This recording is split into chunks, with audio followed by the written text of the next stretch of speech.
It's Toby from Heavyweight MMA. Today with Kasib Murdoch, straight out of Windang, New South Wales from the Freestyle MMA gym. How are you, bro?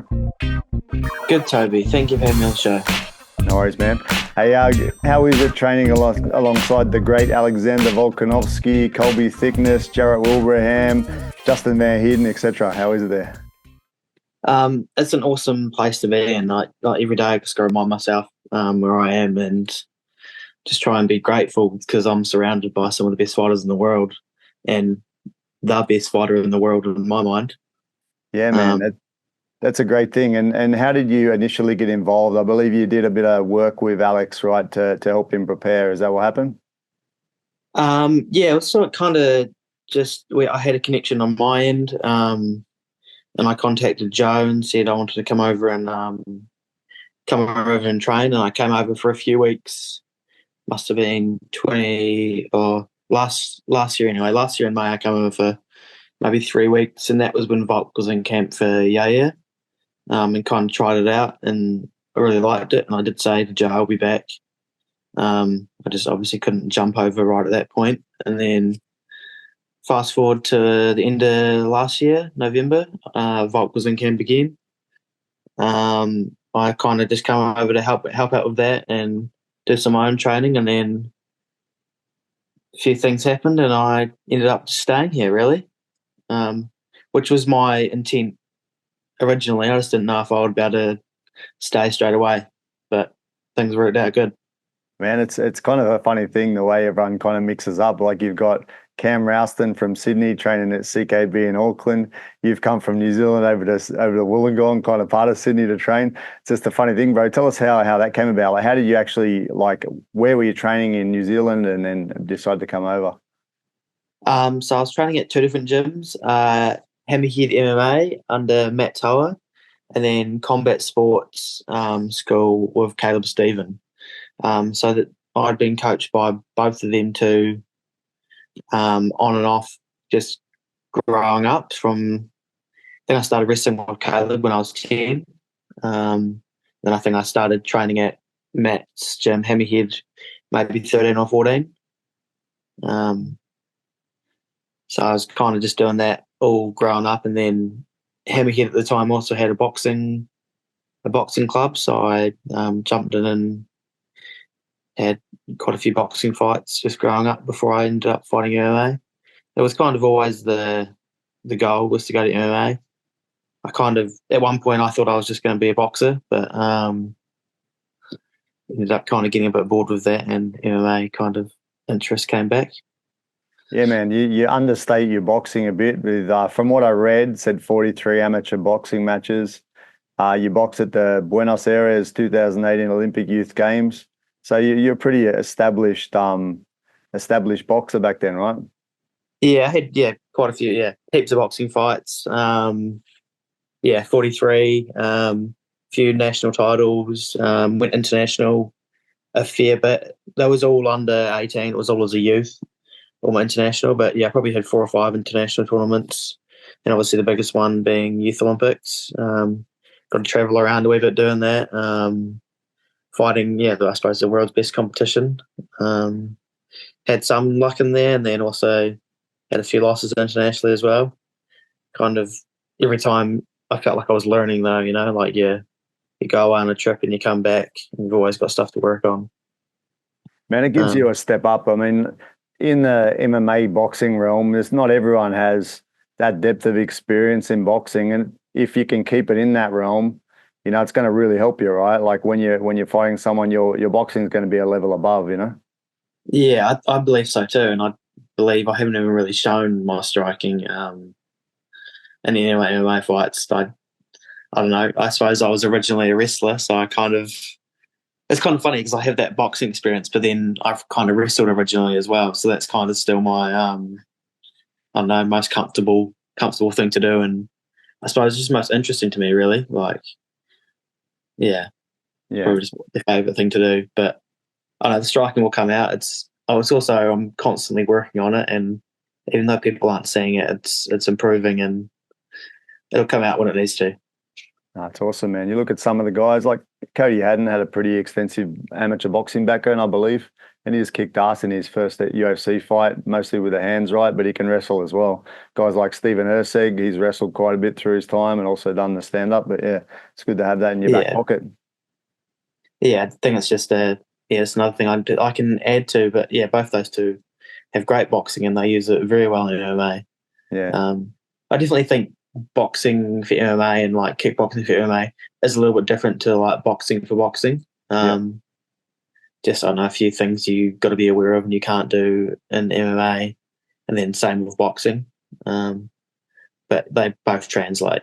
Yeah. And it also depends on what's your style of boxing, right? Or what's your style of MMA, because different things translate differently, right? Like that flat-footed MMA and Muay Thai style, like doesn't translate that well directly to MMA. But then on some fighters, it kind of does, depending on their style. You know what I mean?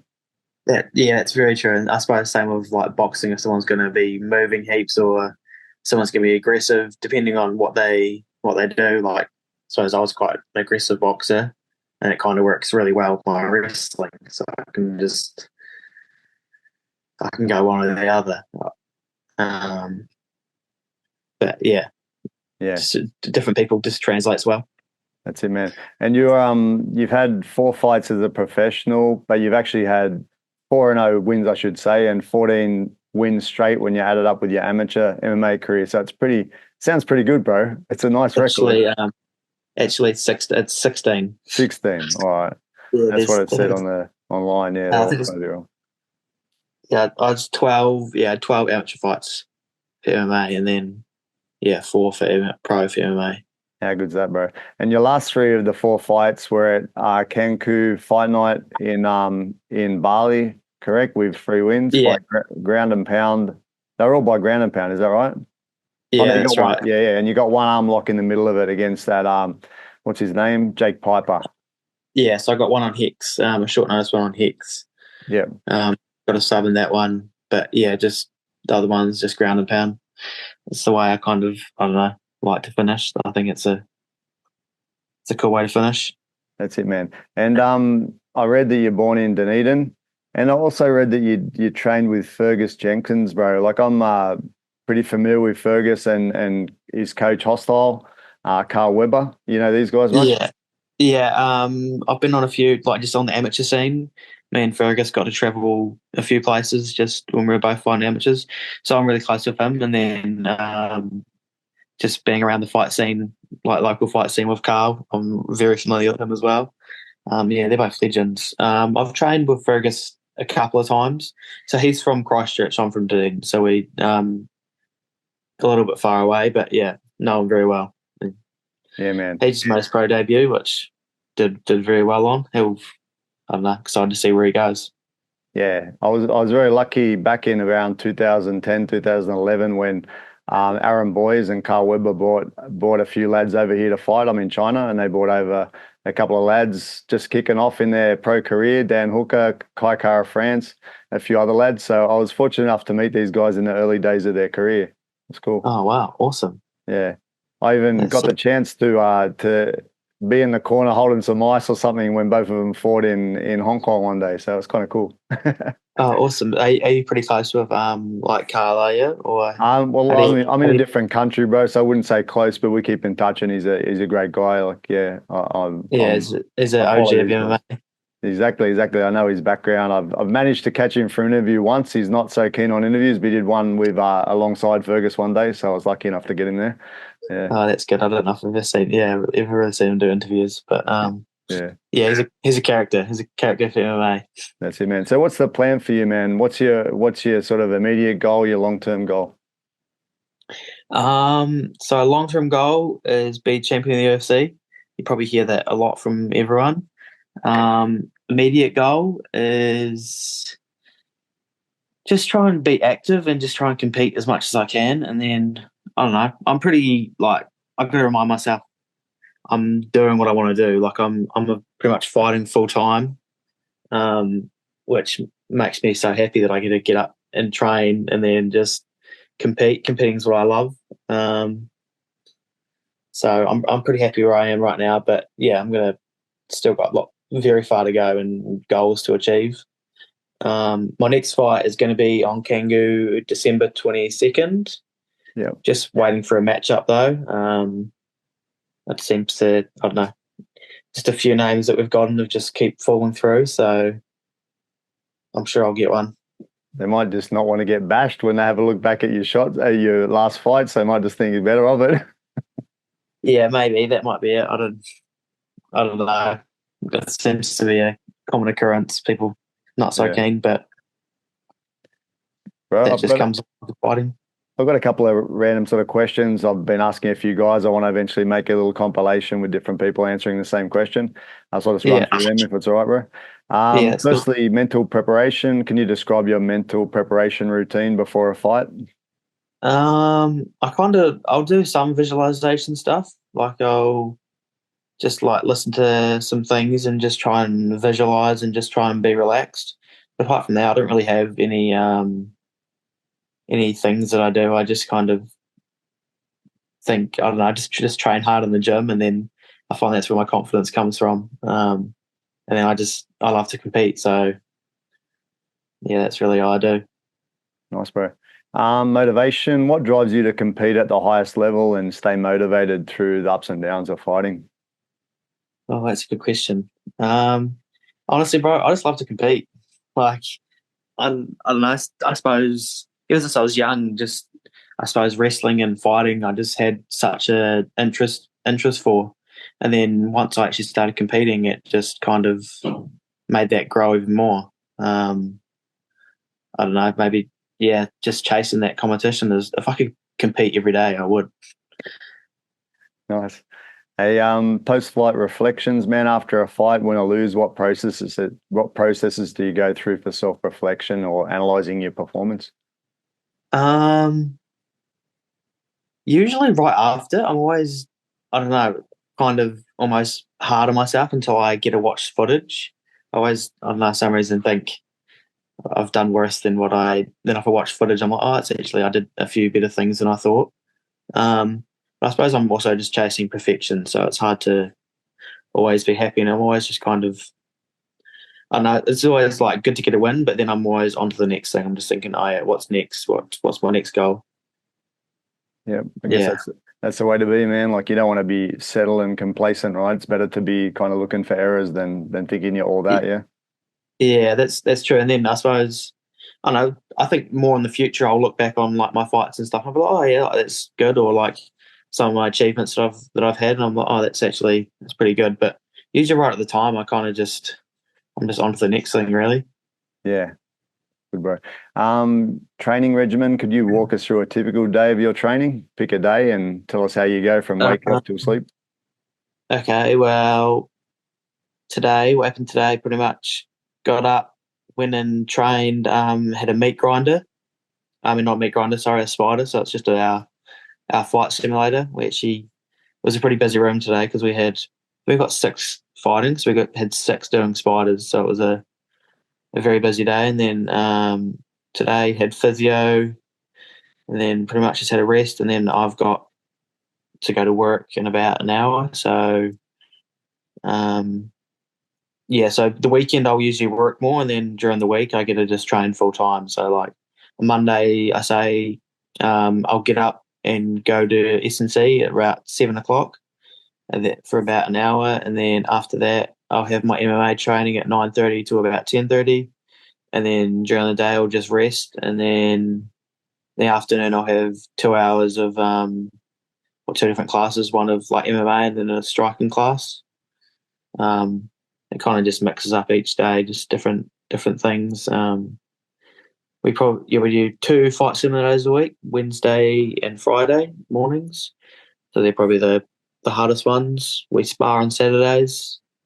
Yeah, that's pretty much it. Just Nice. Sound like you're following Colby along some of those routines, right? Is that right? yeah, we have the same, pretty much the exact same schedule. Yeah. Cool, bro. Injury management, bro. MMA can be brutal, as you know. How do you approach injury prevention and recovery? Well, I do like ice baths, and I'll do saunas and stuff, and I'll try and stretches when I can. I probably definitely should be doing that more, but I'm also pretty lucky. I haven't had any serious injuries. Like I've never broken a bone, I've never actually had it done anything to like be out for like a certain amount of time. I've like get little niggles that come up, and that's pretty much it. So I've been pretty lucky, especially compared to some other people. I don't know, it seems like they go injury to injury. Yeah. I don't know what I put that down to. Maybe just my build or just a bit of luck, really. Bit of genetics too, bro. You know, Yeah, what was I going to say? I've broken a bone. I've never fought professionally in my life. So that's funny. yeah. I've been pretty. Yeah, I've had no surgeries, no nothing really. Same with like concussions and stuff. I've barely had any of them. Like, had nothing that really puts me out. Touch wood. Nice, bro. Um, Yeah, bro. So, uh, what's the next one? I was going to say future plans, bro. After you finish your fighting career, what are your aspirations outside the cage? Have you given that any thought? You're just going to fight till you drop like Dan um, Hooker. maybe. No, I think definitely coaching. Um, that's one thing I've thought of. Um, apart from that, I haven't thought of. I don't know. I have a few other interests, but my main interests are all around fighting. So I don't know. I need to find some more hobbies, maybe. Yeah, bro. Maybe, bro. I don't know if a lot of the Kiwi guys have, but if you're in a street fight, bro, what's your go-to move? Uh, try not to. Um, uh, I don't know. Double leg. No one can fight on the ground. Nice. Bro, what are your thoughts on CTE and brain damage in MMA and combat sports and if it's worth it? I think they're a pretty serious thing. I was actually talking to someone about this the other day. I reckon boxing is a lot worse than MMA, and also I reckon footy. I reckon playing footy is worse on your body and your brain than what MMA is. Especially like injury wise, like these people just running into each other full force that are like 120 kilos. I reckon that's way worse for your brain than MMA, especially like boxing. Like people can get knocked out and then I don't know, get up and just keep fighting, which is terrible for your brain. With MMA, like if you get knocked out, you're out and it's over. You don't really take too much more damage. But it's also, I don't know, that's me saying it as a fighter. So people from the outside probably like, that's stupid what you're doing. But Yeah, bro. yeah, I also think it's kind of evolving as well. Like it's not like we're sparring hard 3 times a week or like, no, I feel like back in the day that was all that training was just you'd pretty much fight in the gym and then you'd go fight in the cage. Like there's actually a lot more structure to our trainings and stuff now.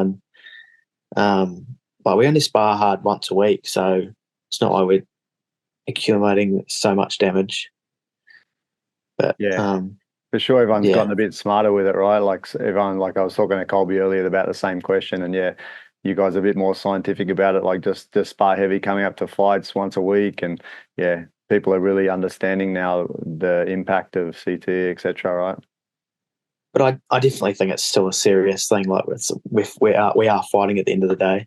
Mm. Um, Well, you I mentioned don't about know, but boxing too, bro. You mentioned boxing. Like you watch some pro boxers train, bro. Every time they spar, it's just smashing each other in the head 100%. Whereas when you're doing MMA, the volume to the head is so much less because you're doing everything. You're wrestling, you're kicking, you're moving a bit more out on the outside and stuff. It's kind of different range and different, different skills all yeah, put together. So exactly. there's definitely Especially less volume.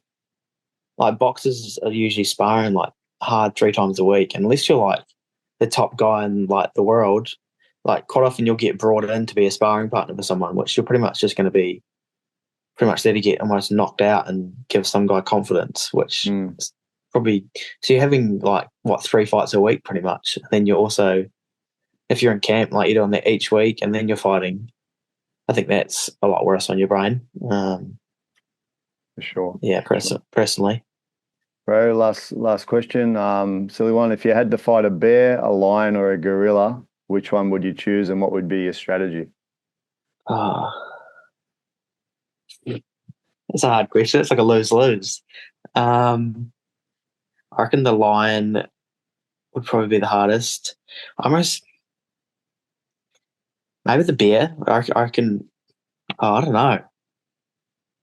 I'd be trying to run. I'm just trying to think what one's the slowest. What one do you reckon's the slowest? Not the lion. Probably, yeah, I don't fucking no idea, bro. I know bears are pretty fast. And a gorilla that touches you, you're probably dead. True. That's a pretty hard question, but I don't know. I think I'm going to die on all of them. I think I got to bring a bear down to freestyle because Colby reckons you'll take a bear too. Or I've seen videos of Khabib wrestling a bear. Yeah, but obviously, I don't know. I'd be trying to run. I don't know how you would fight any of them. I think most, even if you're, I don't know, Francis Ngannou, you're probably losing to all of those. True.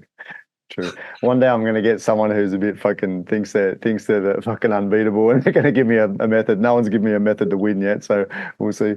Yeah. Can it be a baby bear? Potentially, I guess so. That's the easiest one. Or a black bear. They're not quite as big, right? That might be possible. Yeah. A brown bear, you're fucked. Yeah, and they're actually pretty fast as well. And I was thinking they could climb and everything too. So I don't know. That's it. Yeah. All right, bro, man. Thanks for your time. It's good to have a chat. Looking forward to seeing your career, man. 4 fights in. Next fight will be on Cancun. We'll be looking up for that one, man. Hey, thank you for having me, Toby. It was good finally actually talking to you. Cool. Thanks, bro. Cheers.